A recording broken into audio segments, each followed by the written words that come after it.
Au nom du Père, et du Fils, et du Saint-Esprit. Amen. Alors, comme je vous l'avais promis, eh bien, un petit retour sur la Samaritaine, puisque cette parabole est gigantissime. Il nous faut bien sûr y revenir en bien comprenant le contexte, le fameux contexte où Jésus est juif et il parle à une Samaritaine qui ne l'est pas. Et à l'époque, il y avait une tension entre les Juifs et les Samaritains qui étaient, c'était vraiment, ils ne pouvaient pas se voir en peinture. Les Juifs traitaient les Samaritains de chiens, grosso modo. Certainement pas tous les Juifs, mais bon, il y avait une ambiance qui n'était pas terrible. Et puis les Samaritains devaient bien leur rendre. C'est pourquoi la Samaritaine est très étonnée qu'un Juif lui parle, parce qu'ils ne se parlaient même pas. Notre bien-aimé Jésus, qu'est-ce que ça veut dire d'aller parler à une Samaritaine? Qu'est-ce que ça veut bien vouloir dire? Cela nous éclaire bien.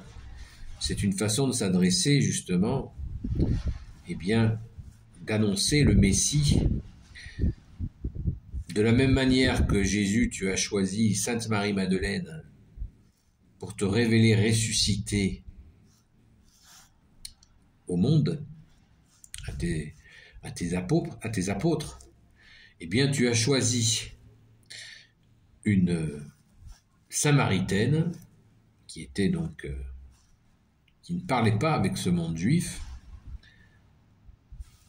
pour une part d'entre eux qui refusaient que tu es le Messie définitif, le Christ, le Sauveur, et il a fallu que tu l'annonces à cette Samaritaine. Une Samaritaine qui a eu 5 maris. Tu es venu annoncer donc la venue du Messie tant attendu, qui était attendu par les Juifs depuis 400 ans. Donc, comment ne pas tilter? Pourquoi Jésus tu as choisi? Tu aurais pu le dire dans bien des autres occasions, où tu aurais pu dire, ben oui, je suis le Messie, l'unique, en le disant clairement comme ça, je le suis. Eh bien, tu as choisi cette personne-là. Encore et encore, ce message qui veut dire que tu es venu pour toutes les nations. C'est cela, à mon avis. Chacun le reçoit, cet évangile, à sa façon, mais voilà quelque chose qui nous interpelle. Puisqu'il n'y a aucun autre moment où Jésus, à part cette déclaration, comme je vous l'ai dit ce matin, de Saint Pierre, qui dit que tu es le Fils de Dieu, qui dit à Jésus, tu es le Fils de Dieu. Et là, il faut que tu te révèles en tant que Messie, en tant que Christ, qui veut dire le oint du Père, à une Samaritaine. Waouh! C'est chaud patate. C'est magnifique. C'est magnifique. Pensons-y. Il y a tant à dire sur cette parabole qui est gigantissime. Car cette personne qui va... Il n'y a pas quelque chose qui vous trouble aussi, enfin moi, quelque chose qui me trouble, c'est que cette personne qui va chercher de l'eau, eh bien, elle dit que le Messie va venir, le Christ, pour tout leur révéler. Vous vous rendez compte? Cette personne qui n'est pourtant pas dans la foi juive, elle sait qu'un Christ va venir, un Messie, pour tout leur expliquer. Elle le sait. C'est magnifique. C'est magnifique. C'est surprenant.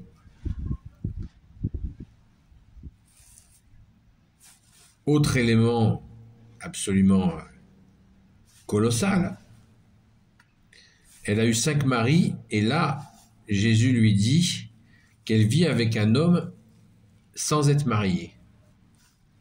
Et Jésus discute avec elle. Et lui dit que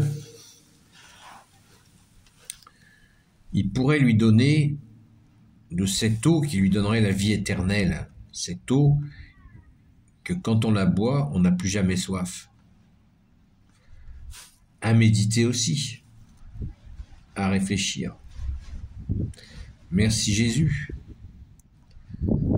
Et la fin de la parabole est aussi extrêmement probante, puisque à la fin de la parabole, on nous dit que des Samaritains Jésus est resté 2 jours dans ce village, et que les gens ont cru, et même il nous est précisé, pas parce que ce qu'avait dit cette femme, mais à ce qu'ils ont entendu de la bouche de Dieu que tu es Jésus avec ton Père et l'Esprit Saint. Beaucoup ont cru que Jésus est le Messie, le Christ. Donc ça rajoute encore à cette idée que Jésus est venu pour toutes les nations, puisqu'il y avait dans le peuple juif, bien sûr, des Juifs qui ont tout de suite cru en lui, seul Messie, seul Sauveur, et une partie qui n'arrivait pas, qui s'était endurci le cœur et qui n'y arrivait pas. Donc, nous avons là tant à méditer là-dessus, et là où Jésus, tu nous mets l'estocade, c'est quand tu parles de ce moment magnifique où tu lui dis que le salut vient des Juifs. C'est magnifique, c'est la vérité. D'ailleurs, méfions-nous de ceux qui veulent écarter l'Ancien Testament au lieu de comprendre naturellement que c'est une suite entre l'Ancien Testament et l'accueil du Nouveau, qui est l'Évangile. Certains veulent couper l'Ancien Testament dans la foi. Ils veulent le couper pour ne garder que l'Évangile. Ça n'a pas de sens. Cette théorie est à fuir. L'Ancien Testament a son point de départ, et il vient ensuite la nouvelle alliance que tu es Jésus. Voilà, c'est une suite.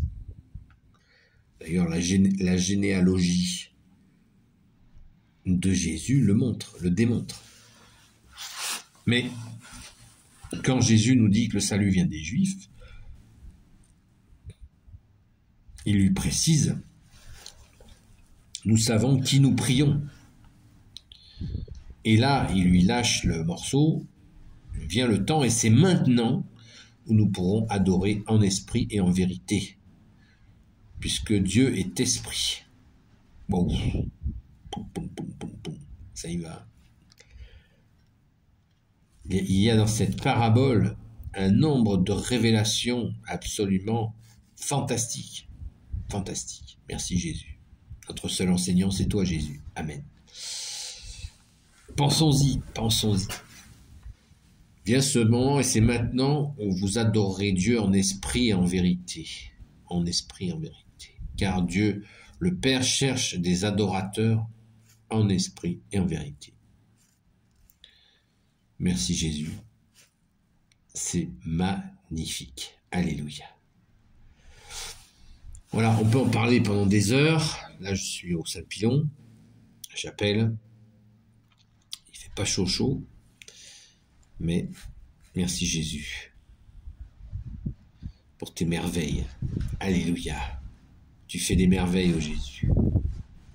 Sois béni, Jésus, dans tes anges et dans tes saints. Amen. Merci à toi, bien-aimé Jésus, de bénir toutes celles et ceux qui se sont mis en union de prière, et puis aussi toutes ces personnes que j'ai pu rencontrer au Saint-Pilon, particulièrement une personne qui se reconnaîtra. À très vite.